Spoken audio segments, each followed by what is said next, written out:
Hi, I'm Sarah Brady. I am a professional storyteller, and I'm going to be sharing with you The Hairy Toe. There once was an old woman who lived on the edge of a forest. And this old woman, she lived in a little 2-story house that was enough for her. And she had a little garden and a few animals that provided her with most of her food, but she was always a little hungry, and so she would go out into the forest and she would collect berries and leaves that she could eat and even roots at the right seasons of the year. And one autumn she went out and she was walking through the forest and she was hearing the crunch, crunch, crunch under her feet, and she was smelling the deep autumn smells, and she was feeling the nip of the chill in the air, and she came to her favorite tree. And she went down underneath that tree and started moving her hands through the leaves, and she felt something she had never felt before.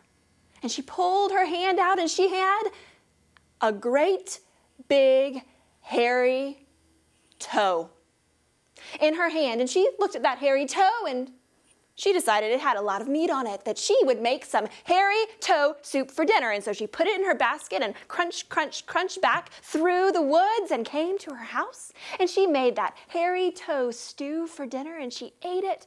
And oh, she was more full than she had been in a long time.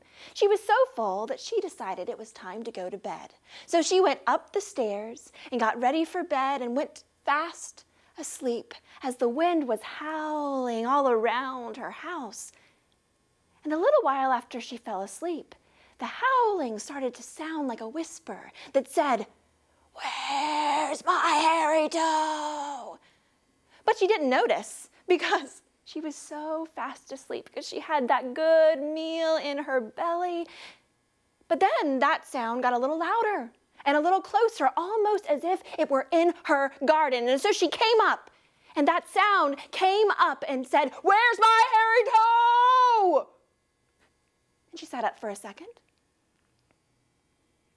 but she didn't hear anything else. And so she lay back down and started to go back to sleep. But then she heard it again, and it sounded like it was at her front door, and it said, "Where's my hairy toe?" And she sat up again. And she remembered that she had been so sleepy that she had forgotten to lock the front door. And she hoped that this, whatever it was, didn't notice that she had forgotten to lock the front door, but then creak.